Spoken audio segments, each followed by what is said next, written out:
मित्रों नमस्कार। आज हम लोग आए हुए हैं बहराइच जनपद के नानपारा क्षेत्र में, जहां पे एक छोटा बालक है दिव्यांश सोनी नाम का, जिसके लिए फतवे जारी हो चुके हैं सर तन से जुदा के लिए, और हजारों भीड़ इकट्ठा हुई थी जिसको मारने के लिए।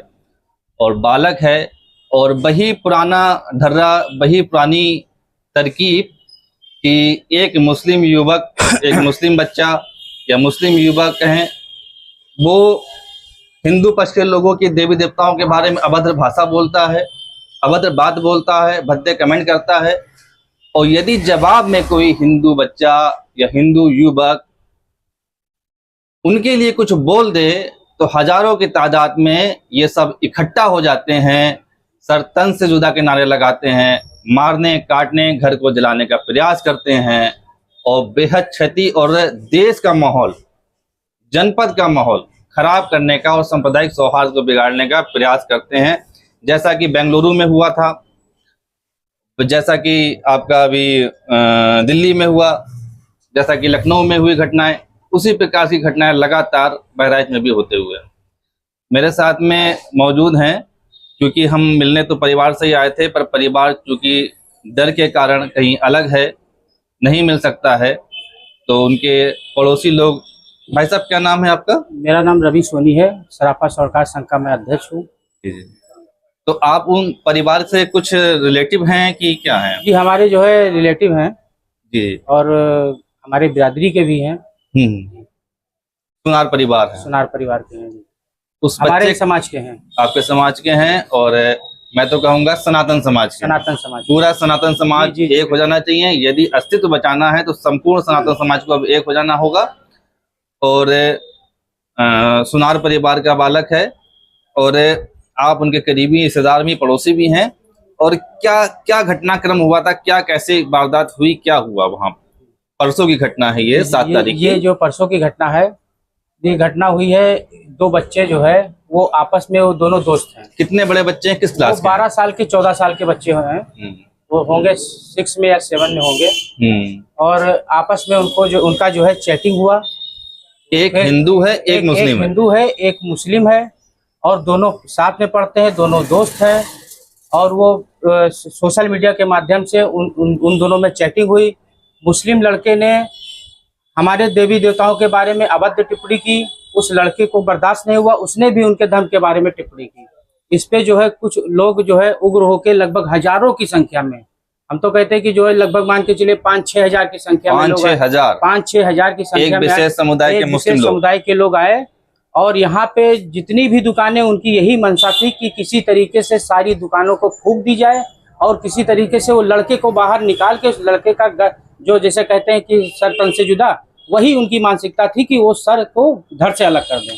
मारना चाहते थे, मतलब है कि एक अबोध बालक जो कि 12 साल का केवल है, और वो भी बच्चों की आपसी बात विवाद में, आपसी कन्वर्सेशन में। जैसा कि कभी भी किसी के साथ भी हो सकता है, कोई भी बच्चे से अगर आप कुछ बोलेंगे तो वो पढ़ के जवाब जरूर देगा, ये तो स्वाभाविक सी प्रक्रिया है। पर ये पुराना ढर्रा हो गया। अभी 3 साल पहले बेंगलुरु की घटना हुई थी, जहां पे श्री कृष्ण जन्माष्टमी पर कुछ मुस्लिम युवक सोशल मीडिया पे श्री कृष्ण के लिए भद्दी टिप्पणी करते हैं, उनकी पत्नियों पर सवाल उठाते हैं। बदले में एक हिंदू लड़का कुछ बोल देता है, जवाब दे देता है, और वो लड़का कांग्रेस के विधायक का भतीजा था, फिर भी, और उसको गिरफ्तार भी कर लिया जाता है। फिर भी पूरी भीड़ पहुंच जाती है उसे घर को फूंकने के लिए, घर में आग भी लगा दी जाती है, विधायक के घर में आग लगा दी जाती है। इस तरह का कारनामा किया जाता है।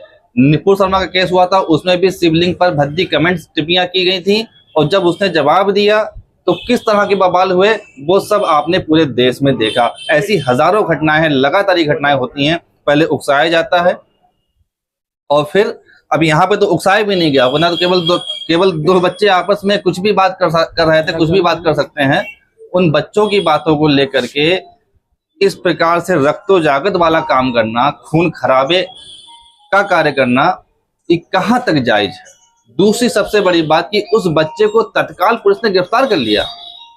क्या ये सच है कि बच्चे को गिरफ्तार कर लिया गया? बिल्कुल बिल्कुल। 12 साल के बच्चे को पुलिस ने गिरफ्तार कर लिया। खुद जो है बच्चे को जो है वहाँ कोतवाल साहब के, और जो दूसरा बच्चा था वो अभी तक जो मुस्लिम बच्चा था जिसने हिंदू देवी देवताओं पे भद्दी टिप्पणियां करी, हिंदू धर्म पे टिप्पणियां करी, उसको गिरफ्तार नहीं किया गया है। ये है उत्तर प्रदेश पुलिस। देखिए, आप टीवी पर, समाचार पत्रों में तो बहुत सारी बातें होती हैं, सनातन की बात होती है, हिंदुत्व की बात होती है, पर वास्तव में जमीनी हकीकत क्या है? जमीनी हकीकत यही है कि हिंदू देवी देवताओं पे ये लोग गाली देंगे, भद्दी टिप्पणियां करेंगे, उनको गिरफ्तार नहीं किया जाएगा। और यदि कोई हिंदू बालक, यदि कोई हिंदू बच्चा भी है, छोटा बच्चा भी है, वो क्रिया की प्रतिक्रिया कर देगा तो उसको पुलिस उठा करके ले जाएगी और भीड़ तंत्र तुरंत हावी हो जाएगा। सर तन से जुदा के नारे लगाए जाएंगे, जो कि आपके भारत की दंड संहिता के अनुसार, भारत के संविधान के अनुसार अनुच्छेद 117, 188, 504 और 506 के तहत एक अपराध है। सर तन से जुदा नारे लगाना एक अपराध है। इन अपराधियों पर कब नकेल कसेगी? ये कैसा हिंदुत्व की राजनीति है, कैसे सनातन की राजनीति है? कब तक हिंदू इस प्रकार से पीड़ित होता रहेगा? और आने वाले समय में लग रहा है कि ये और भी अधिक हावी हो जाएंगे। क्या लगता है आपको कि आने वाले समय क्या बेहतर होगा कि ये और हावी होते चले जाएंगे? जब तक सनातन सब इकट्ठा नहीं होंगे, हिंदू इकट्ठा नहीं होंगे, तब तक ऐसे ही चलता रहेगा। इसलिए सारे सनातन इकट्ठा हो और इस पे आवाज उठाई जाए। नहीं, सनातनी देखिए, पूरा समाज एकदम से इकट्ठा तो नहीं हो सकता। इकट्ठा करेंगे तो इकट्ठा होगा। संपूर्ण समाज तो देखिए, हर व्यक्ति अपने अपने स्वार्थ में, हमारी एजुकेशन सिस्टम डिस्टर्ब है, वहां पे मदरसे हैं, हमारे पास गुरुकुल भी नहीं है, गुरुकुल ना स्थापित हो सके इसीलिए संविधान में धारा 28 और धारा 30 है, ताकि हमारे गुरुकुल डेवलप ना हो सके। तो ये सब तो बहुत बड़ा षड्यंत्र है। पर हम कब तक जो है एक तरफा कार्रवाई को झेलेंगे? नहीं, एक तरफा कार्रवाई नहीं झेलेंगे हम। वो लड़के को भी गिरफ्तार करें और जो दंड है वो दंड उसको मिलना चाहिए। ये और जिस तरीके से जो है ये भीड़ को उकसाया गया, ये जो व्हाट्सएप पे जो है कुछ लोगों ने जो उसको जो है सर्कुलेट किया, वो भी एक अपराध है। वो भी एक अपराध, उसको भी पकड़ना चाहिए, उस आदमी को भी पकड़ना चाहिए। बच्चों की चैटिंग को सर्कुलेट किया गया। बच्चों की चैटिंग को सर्कुलेट कीजिए। कितना मतलब है, कितनी ओछी मानसिकता, कितनी गंदी मानसिकता कि बच्चों की आपस की चैटिंग हो गई, बच्चों में आपस में कोई बात हो गई, उसको सांप्रदायिक रूप दिया गया बच्चों की चैटिंग को। ये कितनी गंदी मानसिकता है। और ये मौका मिलेगा तो क्या नहीं करेंगे फिर इस प्रकार से, यही मानसिकता है। तो ये पीड़ित परिवार है और नानपारा क्षेत्र एक मुस्लिम बाहुल क्षेत्र है। किसी प्रकार से इंसान अगर रह रहा है तो उसको इस प्रकार से उस पर दबाव बनाना, प्रेशर बनाना और उस पर इस प्रकार से हजारों की संख्या में भीड़ द्वारा घेर लिया जाना। और ये भी बताइए कि कितने हिंदू नेता, हिंदू संगठन के लोग, बीजेपी के नेता आपके साथ में आए थे? बीजेपी के नेता भी थे और संगठन के, बजरंग दल के भी लोग थे और संघ के भी लोग थे, वो थे हमारे साथ में। जी, वो आए थे। लगभग कितनी संख्या में भीड़ आई होगी हिंदुओं की आपके लिए? अब हमारे लिए मान के चलिए जो है यहाँ के जो पदाधिकारी हैं, जो भी हैं 10-20-50, हाँ, वो सब आए थे। तो यही अपने अंदर भी कमियां हैं कि वहाँ 1000 आदमी इकट्ठा होता समय नहीं लगता है और यहाँ 10-20-50 आदमी बामुश्किल इकट्ठा हो पाते हैं कि ये भी अपने आप में समस्या है। और कुछ आप कहना चाहेंगे? नहीं, बस। पर मैं एक बात जरूर कहना चाहूंगा, आने वाला समय बेहद खतरनाक है। बेहद सांप्रदायिक रूप से भारत की अस्मिता के लिए, सनातन सभ्यता संस्कृति के लिए ये बिल्कुल भी जो समय चल रहा है, जो दौर चल रहा है, जो व्यवस्था चल रही है, वो अनुकूल नहीं है, ठीक नहीं है। इसमें सीधा सा कार्य ये होता है कि हिंदू देवी देवताओं को कोई कितनी गाली दे, कितनी भी भद्दी टिप्पणी करे, उन पर कार्यवाही ना के बराबर होती है। और गलती से यदि कोई छोटा बच्चा भी अगर प्रतिक्रिया कर देगा तो उसको तुरंत जेल में ठूस दिया जाएगा, उसके नाम फतवे जारी हो जाएंगे, सर तंज लगा नारे लगना शुरू हो जाएंगे, हजारों की संख्या में भीड़ इकट्ठी हो जाएगी। अब ऐसे में केवल आप एक कार्य ये कर सकते हैं, यदि आपको संस्कृति को बचाना है तो अपने अपने विधानसभा क्षेत्र में एक ऐसा नेता चुनिए जो आपकी सभ्यता संस्कृति की अस्मिता की लड़ाई लड़े। एक ऐसा नेता चुनिए और उस नेता को आप खड़ा करिए, उस नेता को आप विधानसभा और लोकसभा भेजने का कार्य करिए हर विधानसभा क्षेत्र में। बीजेपी टिकट दे तो उसके टिकट से, अन्यथा आप सब मिल जाएं। और खास तौर से जो हमारा बुद्धिजीवी वर्ग है, जो हमारा धनाढ्य वर्ग है, वो वर्ग खड़ा हो, इकट्ठा हो, धन खर्च करे, पैसा खर्च करे, समय खर्च करे, पर एक व्यक्ति को एक क्षेत्र से लेकर के आए और जो प्रभावशाली हो, जो आपकी संस्कृति की रक्षा के लिए जमकर संघर्ष कर सके। बस यही रास्ता बचा है। जब आप विधानसभा पहुंचेंगे, जब आप लोकसभा में पहुंचेंगे, तभी आपकी लड़ाई हो सकेगी। आज देश में एक भी नेता ऐसा नहीं है संसद के अंदर जो खड़े होकर के ये कह रहा हो कि जनसंख्या नियंत्रण कानून लागू, इस देश से घुसपैठियों को बाहर किया जाए। आज एक भी नेता ऐसा नहीं है जो ये कह रहा हो कि हमारे मंदिर मठ सरकारी शोषण से मुक्त कराए जाएं। इस तरह की बहुत सारी चीजें हैं। धारा 28, धारा 300 खत्म किया जाए। इन सब की बात कहने वाला आज आपकी संसद के अंदर कोई नेता नहीं जो प्रखर होकर इसकी लड़ाई लड़ रहा हो। कभी भूले भटके साल में एक बार बोल दिया जाए तो बात अलग है। कोई प्रखर होकर लड़ाई लड़ने वाला कोई ऐसा व्यक्ति नहीं है। इसलिए अब आपको अपने अपने क्षेत्रों से नेताओं को भेजना होगा। यही आपके पास एकमात्र उपाय है अपनी सभ्यता, अपनी संस्कृति को बचाए रखने का।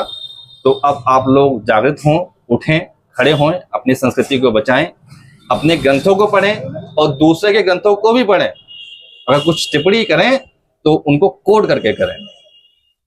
तो इसी के साथ में हमारी राष्ट्रीय धारक दल की तरफ से मैं पीड़ित परिवार से मिलने के लिए हम लोग आए थे। हमारी पूरी टीम आए थे। हमारे साथ में अमित जी भैया हैं, हमारे जिला अध्यक्ष जो हैं अभय जायसवाल जी हैं। तो हम लोग आए थे इस परिवार का दुख दर्द जानने के लिए, और हमारी तरफ से जो भी सहयोग हो सकता है वो हम करने का पूरा प्रयास करेंगे। धन्यवाद। और आपने पिछले सितंबर के महीने में यह भी देखा होगा किस प्रकार से गौहर चिश्ती जैसे 6 आरोपियों को, जिन्होंने सर तन से जुदा के नारे लगाए थे, और जिसके बाद उदयपुर में एक हिंदू टेलर की हत्या कर दी गई थी, उन सभी आरोपियों को छोड़ दिया गया और कहा गया कि सबूतों का अभाव है। जबकि साक्ष्य इंटरनेट मीडिया पर, सोशल मीडिया पर उपलब्ध भी हैं। उन्होंने जो नारे लगाए थे वो उपस्थित हैं। जहां जहां सब तन से जुदा के नारे लगाए जाते हैं, सभी आरोपियों को बाइज्जत बरी कर दिया जाता है। तो और कहा यह जाता है कि समाजवादी पार्टी, कांग्रेस पार्टी के कारण सब हो रहा है। क्या बात है, क्या हो रहा है इस देश में, ये समझना होगा। यह जो पूरा घटनाक्रम है, ये घटनाक्रम 2 बच्चों के मध्य में है। एक बच्चा हिंदू है, एक बच्चा मुस्लिम है। दोनों ही बच्चे आपस में, जैसा कि परिजन ने बताया, कि एक दूसरे के देवी देवताओं पर टिप्पणी कर देते हैं। और सबसे बड़ी बात, जो मुस्लिम बच्चा है, कोई भी हिंदू संगठन, हिंदू जनमानस उस बच्चे को एक खरोंच पहुंचाने के लिए भी नहीं जाते हैं। इनफैक्ट उस पर FIR तक भी नहीं करते हैं। और एक दूसरा पक्ष है जो हिंदू बच्चे का सर काटने के लिए हजारों की संख्या में इकट्ठा हो जाता है। बच्चे से गलती हो सकती है, बच्चे ने कुछ गलत कमेंट, टिप्पणी की होगी, ऐसा हो सकता है। पर एक पक्ष है जो हिंदू पक्ष है, जो मासूम बच्चे के ऊपर कोई खरोच तक पहुंचाना ना चाहता है, ना चाहेगा, ना चाहना चाहिए। और एक मुस्लिम पक्ष है जो कि हजारों की तादाद में एक बच्चे का सर काटने के लिए इकट्ठा हो जाते हैं। यही फर्क है हिंदू और मुस्लिम्स में, यही फर्क है। दूसरी सबसे बड़ी बात, हमारे देश की सरकार और सरकारें हजारों करोड़ रुपया शिक्षा व्यवस्था पर खर्च करती हैं। कैसी शिक्षा दी जा रही है, कैसी शिक्षा व्यवस्था है ये कि एक समुदाय विशेष के हजारों लोग सर काटने के लिए, एक बच्चे का सर काटने के लिए इकट्ठा हो जाते हैं। ये शिक्षा व्यवस्था पे बहुत बड़ा प्रश्न चिन्ह है। हमारे पैसों से, टैक्स पेयर के पैसों से शिक्षा दी जा रही है, किस प्रकार की शिक्षा दी जा रही है, या गलत शिक्षा उनको दी जा रही, कहीं किसी स्थान से एक वर्ग विशेष को बड़ी संख्या में गलत शिक्षा दी जा रही है, तो उस पर रोक क्यों नहीं लग रही है? कानून व्यवस्था पर भी एक बहुत बड़ा प्रश्न चिन्ह है। आज तीसरा दिन है, इस तरह के जो नारे, सर तन से जुदा के नारे लगाए गए, किसी की गिरफ्तारी नहीं हुई, किसी एक की भी गिरफ्तारी नहीं हुई है। मैं चौकी इंचार्ज और थाना इंचार्ज सबसे बात करके आया हूं। किसी की गिरफ्तारी नहीं हुई है। और ये कोई पहला केस नहीं है। कैसा माहौल क्रिएट हो चुका है, कैसा माहौल क्रिएट हो चुका है। लगातार इस प्रकार की घटनाएं बढ़ती जा रही हैं, बढ़ती जा रही हैं। लगातार ये भीड़ तंत्र हावी हो रहा है, कत्लो जागत कर रहा है। हिंदू समाज के लोगों को टारगेट किलिंग की जा रही है, उनको टारगेट पर ले लेकर के षड्यंत्र के तहत मारा जा रहा है, काटा जा रहा है, उनके ऊपर उनको भयावह स्थिति में रखा जा रहा है। पिछले 10 सालों से ये घटनाएं कई गुना बढ़ चुकी हैं, कई गुना बढ़ चुकी हैं। लगातार कहीं पे भी हिंदू त्योहार होता है, हिंदुओं की शोभा यात्रा निकलती है, लगातार उन पे पत्थरबाजी होती है, बड़े पैमाने पे पत्थरबाजी होती है और हिंदुओं के खिलाफ हिंसक नारे लगाए जाते हैं एक समुदाय विशेष के द्वारा।